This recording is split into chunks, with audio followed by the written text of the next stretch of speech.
Hello everyone, and welcome again to my channel. This time I wanted to talk a little bit about the mind of the true believer.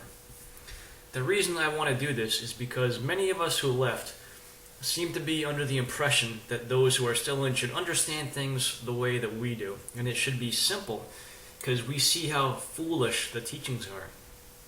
However, the reason that people don't and can't understand that is because they have something like the mind of the true believer.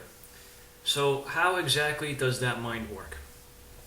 Well, there are some overriding principles for true believers in situations like that, but I'm going to approach it from the standpoint of the mind that I had when I was a true believer. So, first of all, to be in a cult like Jehovah's Witnesses, one of the overriding things that you have is black and white thinking, or us versus them thinking. Jehovah's Witnesses are taught to believe that they are in God's organization, that organization alone has the truth, and that everybody else is being misled by Satan. And they develop cognitive dissonance. And that is such that when they see information that disproves their belief, they have to push that information away from themselves as fast as they possibly can, and they end up assigning evil intent to the source of that information and also to anybody who shows them that information. It's kind of like a mental reflex that they have developed because is so much out there that demonstrates how false their beliefs are. And they are kept in that prison of belief by the tactics of fear and guilt that have been used on them over the course of years or decades by the organization. The fear, of course, is of destruction at Armageddon, of being destroyed when you leave the organization in Armageddon, because they believe that the only possible way to survive Armageddon is by being one of Jehovah's Witnesses. And that belief is propped up for them with the hope of a paradise in which they will ultimately get the house they've always wanted on a beautiful landscape, and they'll get all kinds of exotic animals, whatever they might want. So when you come right down to it, it's been called by one individual spiritual materialism. So while Jehovah's Witnesses aren't necessarily materialistic, in some sense they're serving God because they think in paradise they're going to get some sort of big payoff. So for those of us who leave, when we encounter or interact with anybody who's still in, one thing we might want to keep in mind is that we're dealing with somebody who on some level is not fully in control of the way they are reacting to the situation. This may be because of having the mind of the true believer, or it may be because they're under mind control to some extent. So especially those of us who are the one family member that has left, we see the rest of our family and we can tell what the Watchtower has done to us, and we can tell that it has not been beneficial for us. And we want to share that with our families. We want to free them from the chains and the shackles that Watchtower has put on them. And we try to do that, and they react strongly, and they wind up shutting us out further. And that can be very hurtful. In fact, many of us carry that hurt through our entire lives. So, part of processing that and dealing with it is understanding the fact that to a large degree, the people that are still in are not in complete control of their thought process. They're thinking the way they have been told to over and over and over again by the governing body through what's in print on the platform and so on and so forth. So their thinking has been hijacked by the Watchtower. That's why when we try to use rational arguments with them, it won't work. When they see something that demonstrates beyond the shadow of a doubt that they're wrong, they shut their minds off. They stop thinking about it. And you become evil for showing them that information. In fact, JW Survey posted a couple of videos recently about someone's judicial committee when they were being charged with apostasy. And at least one of the elders there seemed very sincere, two of them even. My imagination is they were all sincere. They just had different ways of coming across. And one of them came across as slightly more rude and perhaps as a little bit of a jerk, to put it mildly. But you'll notice that the sincere ones, when the individual started to present his information, one of them said, "I choose not to believe those things." And that's a very telling statement that he said that. Because you can choose to believe anything you want. I can choose to believe that the sky is orange if I want to. I can choose to believe that rain falls upwards if I want to. And I might then see all the information to prove me wrong, but you know what? I just choose to believe what I choose to believe. So somebody who has that mindset is not open to examining the facts and considering the facts and making a logical conclusion based upon what the facts are telling them. Rather, what they have done is they have selected what they think it is that they want, and they choose to believe that. So using that rationale, you can choose to believe whatever you want and convince yourself that you're right. So presenting facts to such an individual is pretty much useless. And that's not going to wake them up. It's just going to probably worsen your relationship.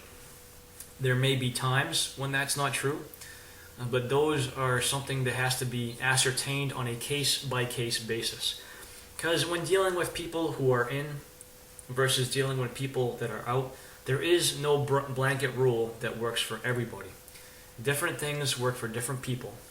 And those of us who have come out, there have been different ways that have worked to get us to wake up, or that have allowed us to come out of the organization. So that being the case, those who are still in, they have their different mindsets, their different styles of communication, and different things may or may not wake them up. And it's really hard to tell that, even sometimes when you know the person really well. So anytime you attempt to wake somebody up that is not already waking up, you are engaging in a very risky prospect. You don't know how that person is going to react. And if you do that, you both have to know yourself very well, and you have to know them very well, and you have to be very good at reading the signals that they're sending, both through body language and communication style and whatnot. So it's an extremely tricky prospect, and there's no specific way that will magically wake everybody up. So the reality is that there are going to be times, for many of us, when we have to deal with the fact that we still have family members and loved ones that are in the organization and that aren't coming out. And it's hurtful to us. But if we keep in mind the fact that they have something in their head that's basically altering the way they think about reality when you come down to it, perhaps that can help us to cope on some level. We can realize that we have done as much as we can, and it's not necessarily up to us to wake them up and to get them out of what they're in. But there are things that we can do that can help them to see that there's happiness outside. For example, when you are in, you're taught that anyone who leaves Jehovah's Witnesses is going to be miserable. Their life is going to be horrible. And you're taught that the world is full of a bunch of evil people. It's a dangerous place. So if you've left and you want to demonstrate to your family that this is not true, the best thing to do is to try and get yourself to a position where you can live the happiest life that you can. And we have to keep in mind here that happiness for each of us individually is not necessarily going to look the same. The Watchtower gave us one vision of happiness that everybody was supposed to work towards. But as people, we're all individuals. We have our dreams, we have our thoughts, our mind works a certain way, we have our personalities. So happiness for me might not look the same as happiness for you. However, doing whatever it is that makes you happy and living that happy life is something that will demonstrate to your family members who are still in that leaving is not so bad of a thing. And being happy as a human involves a couple of things. One thing we need is security. We basically need status. We need emotional recognition. We need emotional intimacy in the sense of being close friends with people. I'm not talking about anything beyond friendship. We need connections. So basically we need a sense of community. And we have to feel as if we have a place in that community. And another thing that we have as humans is actually, believe it or not, a spiritual need. And different ones of us fulfill that in different ways.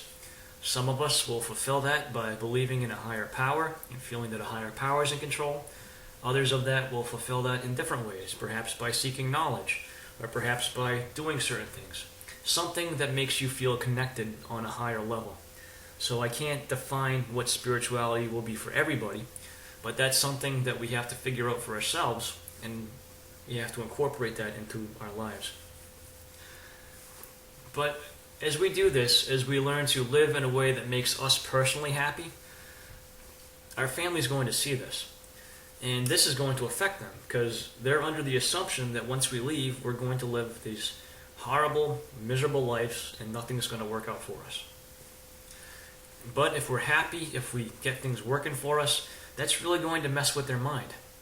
They're not going to know what to do about that. And that might be something that helps to wake them up. Or it might not.